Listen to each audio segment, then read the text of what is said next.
Fuck it, boys. Little flow state right now. Already recorded another video about 5 minutes ago. So, this video is how to master your mind.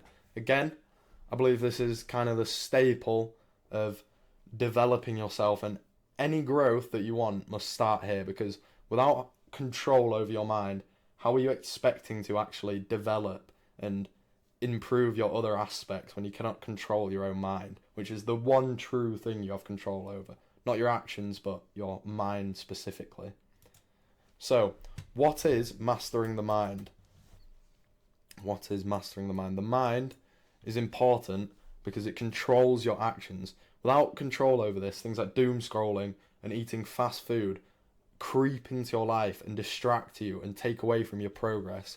So, Stoicism is one form that I see of controlling your mind. It's controlling your emotions, which is arguably the core to this.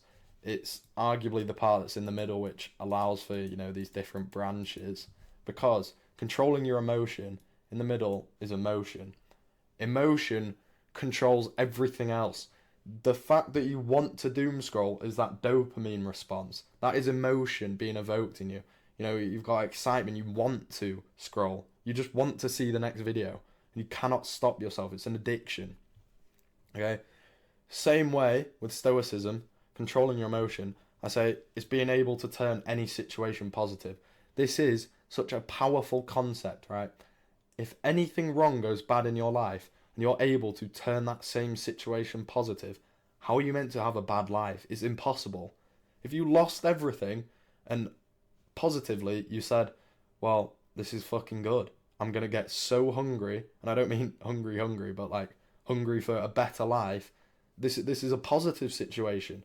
If you view it in that mindset and you change your perspective, this is how you truly grow, and this is how you master your mind. Having supreme discipline, again, comes from Stoicism. It sort of links together hand in hand.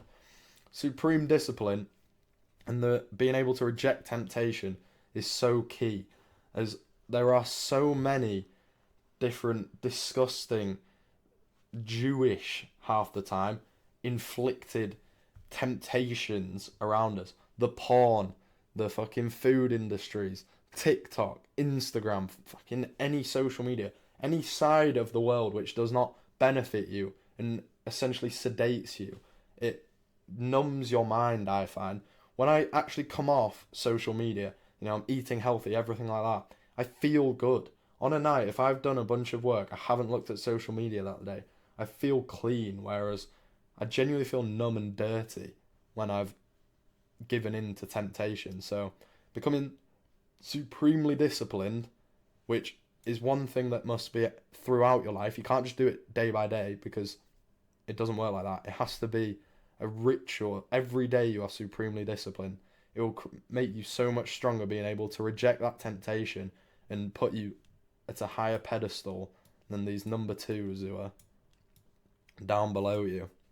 So, poison of the mind. If we want to master the mind, we must also eliminate what is poisoning the mind. Because how are we meant to improve if there's something essentially attacking us from the side that we cannot see? So we must identify the issue. Foods, I find, play a big role in my mental state. It makes you look worse, makes your, actual brain fog more. So again, looking worse makes you feel worse within yourself, lowers your vibration. So foods, UPF guy slop. I'm talking all the McDonald's, the chocolates, especially if you cannot read the ingredients. Like, check the food you're eating. For example, sauces. A lot of them have bullshit in, xanthan gum. So I just specifically got Tabasco. If you look at the ingredients, it's salt, soy, and peppers. There's nothing else in it apart from natural ingredients. Social media is literally everything, I believe. It controls so much of everybody's life. Everything you see is influence. When we talk about the media controlling us, I'm not talking about the news. I'm talking about social media. The biases behind it, the way things are going. It creates this unnatural view of the world. And it also just sedates you. It lowers your ambition and it distracts your mind. So therefore, you cannot escape this loop, and it is poisoning you. people around you as well. This is also key. I'm talking about your parents, your friends, your teachers, literally everybody. The people around you completely determine your life. Your environment dictates your life. And the difficult part is that most of us did not choose our parents. And half the time, we did not even choose our friends. You know, you come in at year 7, you make your first friend. Half the time he sticks with you. The friends you have now, they're not permanent, but the idea is that you do not necessarily choose them. And if they are now limiting you, you must outgrow them. And it can be hard, but it's the truth. It's how it has to be. You must outgrow your parents and family if they have this limiting belief. And your job is not to change them too, necessarily. For example, your parents, they will be stuck in their beliefs. They will want the best for you, but that's not what you necessarily want. So you must break these limiting beliefs, and therefore, although people may talk to you about the things you're doing and say it's wrong, you just must understand that what you're doing is right in your own eyes, so therefore, stick true to it. News, don't even take the piss. Don't watch the news. I promise you, okay, if you go onto any news channel, the first heading will always be negative. There's a reason for this. Again, it's sedative. Every news channel puts the negative stuff first. It makes you click. It makes you want to click on the news. But it's not good.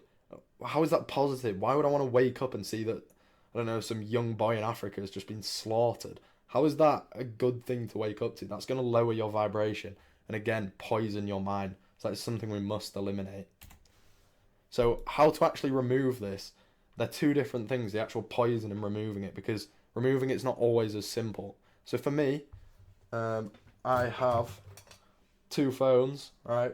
3 even. One of them has literally nothing on.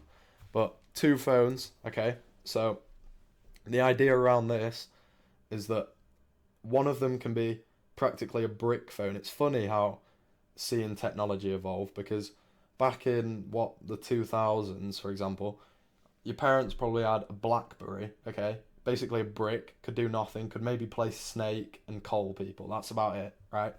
And obviously they've evolved. They've now got text, games, videos, everything on them. But notice how I'm coming back to the brick, because what actually made us productive and present was having that brick phone. So one of them, I basically switch off within the day. It's the one with Instagram, Snapchat, what people say to me. And as much as, oh, but bro, like, you need to reply. No, I don't. I reply like a few times a day. People don't mind. You know, if they're truly your friends, they'll understand. So 2 phones, that's a very good method. Eating clean, self-explanatory, kind of comes from that discipline and just understanding that what you're eating will benefit your whole life. So therefore, it is not worth it. It's not just the physique. It's not, I mean, it's everything. It's the physique, the skin, the health, the mind, everything gets benefited. And therefore, if your mind's dirty, then how is your life supposed to grow? So eating clean is very important. Same again, no social media. This links to 2 phones, that's what I do. I just block out people speaking to me and any bullshit that doesn't actually benefit me. So, you know, I've got one that doesn't even have a SIM. I literally write in notes, take videos, and occasionally upload to like YouTube, etc. when I have Wi-Fi. So no social media. Occasionally check it, I suppose, but it's just not worth it. And I find as well, this is really core. So if you can't get 2 phones, it's understandable. Not everyone has that sort of money, that kind of thing. However, deleting social media is the only real way you can do it, and you will catch yourself coming back. If you can leave reminders to not have social media, that will be very important, because even for me, as somebody who I believe is fairly disciplined in life, I struggle massively to remove myself from social media. If it's just there, it's a habit, it's an addiction. You put your phone down for 5 minutes, you'll pick it up and catch yourself scrolling again. It's fucking nuts. So, again, this one links to the family and friends. The idea that you should be a sponge, you know, absorb what they're saying. Because at the end of the day, they are adults. They do have 20 years, 40 years experience on you. They do understand more about the world than you. And you should be humble enough to listen to what they're saying and actually accept it. However, don't blindly listen. You know, your teachers, they might tell you something. Why would I listen to somebody who earns less money than I want, doesn't have the life that I want, and looks shit? And as much as we need to be kind and, again, still be a sponge and listen, that doesn't mean you should blindly accept what they say and just follow the information. I always say, only listen to people who have that dream life that you want. So, training the mind. This is equally as important because removing the poison only cleans your mind, whereas training the mind strengthens it against these poisons. So, hard task daily is by far the core sort of staple of actually training the mind. It's anything that physically can, impose on your mind, but also mentally. So projects and ice baths. Ice baths a bit of a combination. So cardio, hit, anything that you have to push through, maybe with a goal at the end or a timer, for example. That is so powerful because you know you can get to that goal because you do it time and time again, day after day. Ice baths, similar. Just mentally being able to take that leap again trains your mind. Over time, you'll be able to build a resilience to anything that you don't want to do, knowing I'll just have to take the leap. It's better for me, take the leap. Projects, this can be business, this could be chess, could be music, could be language, anything that sort of stresses your mind. I'm sure you have felt it before, maybe maths class, maths GCSEs, maths A-levels, when there was just that one problem you couldn't get and it was literally wrapping you around its fucking finger and basically pummeling you.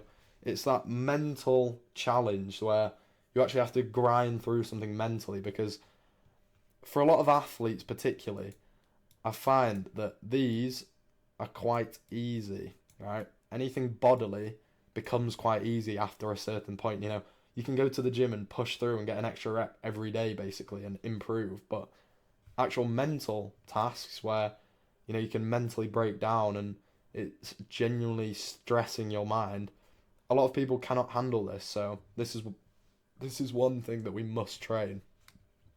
The grind.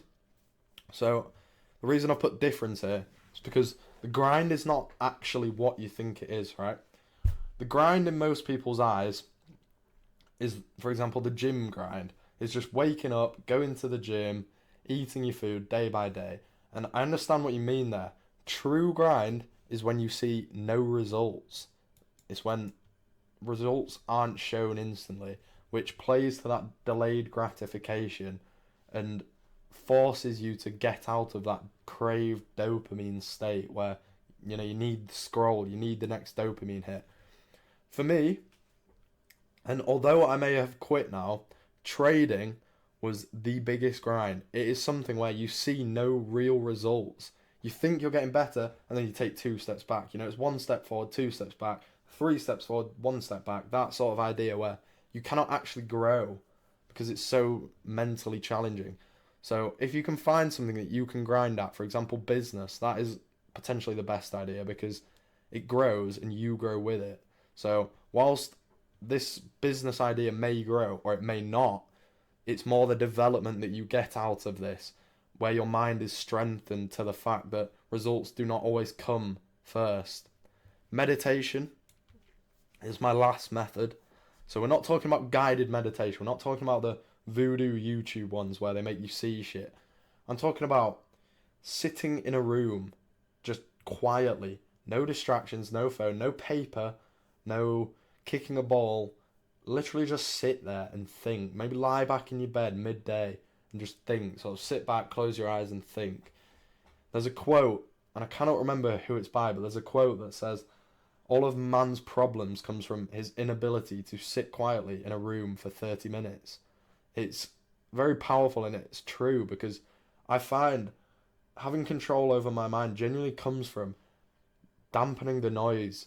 And even this, what I'm doing now, where I feel it's productive, this is not the same. Dampening the noise is genuinely doing nothing for just an hour, 30 minutes. It's quietening all the noise around you and listening to your actual mind speak. Initially, it'll be hard. You'll crave some dopamine and you'll want to think about things and you're a bit restless. After a while, it'll become blissful. This is what I found. I was on holiday. I was in a bad mood. I was sat on a deck chair. And after 30 minutes to an hour of sitting in the heat, just sitting there and thinking, my mind was so much clearer. I knew what I wanted. I could see where life was going. And again, that night I had a very good night just because of the mental state I raised myself to. And then the benefits, okay? It's all well and good doing these actions, but you want to benefit from this. So focus when others can't. The focus really is what sets you above those people who are distracted and cannot escape that. So it's the focus where you work and you're actually able to have deep focused work, not distracted work where you're semi-scrolling on your phone, but actually deep focused work. That puts you above others and increases your productivity. Again, bringing money, bringing expertise in fields, etc. These sort of benefits that are not easily achievable. Clarity. This links back more to the, sitting on a deck chair analogy where you just want to sit there and put your phone down and put it away. It brings that clarity where whatever your mind actually brings you to is truly what you want, because I always think, what do I want? What makes me happy? That's my go-to thought when I'm just sort of meditating, thinking. And I always get brought back to a less materialistic thing. When you're distracted, you might go, oh, I want to be wham, I want to be rich, I want a Lamborghini, that sort of thing. When you've really sat for an hour, I always find that I'm brought back to the idea that I just want happiness. I want freedom and happiness. I want to be able to sit on a beach, maybe with friends, maybe even alone sometimes. Literally just sit on a beach, that's it. And just be warm.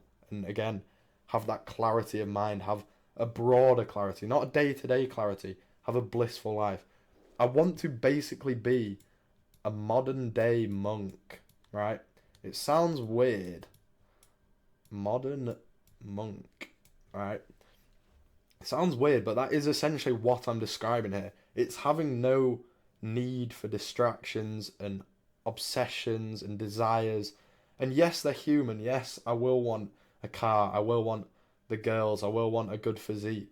But it's the fact that I'm able to sit there and accept and embrace the fact that I'm happy where I am and I don't need anything more. I'm just happy with who I am. And yes, I will strive for more because it's human and that's who I am. I enjoy the self-development. But if for the rest of my life I was stuck on this path of trying to develop and not actually reaching the goal but enjoying the journey, that's where you are truly happiest. As a lot of people say, a lot of successful people, a lot of rich people, that the journey is truly the best part. And you can only usually see that once you've reached your destination and you look back and you say, wow, that was the best time. The late night gym sessions, the late night grinds when I was actually broke and actually hungry for it. So improved life quality. Of course, this comes from the benefits. You'll have more productive work, which translates into more money, better clarity of mind. You'll be better with women, better with friends, better at speaking. You'll know your goals, so therefore you'll be happier. And again, that will translate into your friends, which translates into just a better life. You'll have better relationships with everyone around you. Again, improving that life quality. And then again, we will be higher status by rejecting the temptation, by having that control over your mind. For me, for example, rejecting the night out, rejecting the women. I have a girlfriend. There are beautiful women out there regardless. That doesn't mean that I will go out and I will cheat because I have the ability to reject temptation. Even for me, as I've developed my status, occasionally women do come to me specifically. They'll add you, they'll like your story. Being able to reject that and focus on where you're trying to get and your goals and being happy and realizing that short-term validation, short-term relationships are very pointless and very meaningless. And I understand the attraction, and it's not something that I will completely cut out of my life, but being able to say no, sort of daily, or when the time is right to say no, and then partying better when the time is yes, makes it taste so sweet, I believe. It's that rejecting, it's the delayed gratification makes that victory taste so sweet. So this is the end of this video on mastering the mind, and I just want to clarify how it's not something you can master. It's not necessarily, we talk about mastering the mind. no one will master the mind. You can always improve. There is always a better side to your life. Or even so, when you have mastered your mind, you will not know that you've mastered it. You'll just feel better day to day. It's not something that, it's not a goal, it's not a measurable goal. It's something that we will always be on the journey to achieve. Sort of like enlightenment, but in a more modern, non-Gandhi way, non-fucking Buddhism. So, this is the end of the video, but just focus daily on mastering that mind. It will improve in every realm of your life.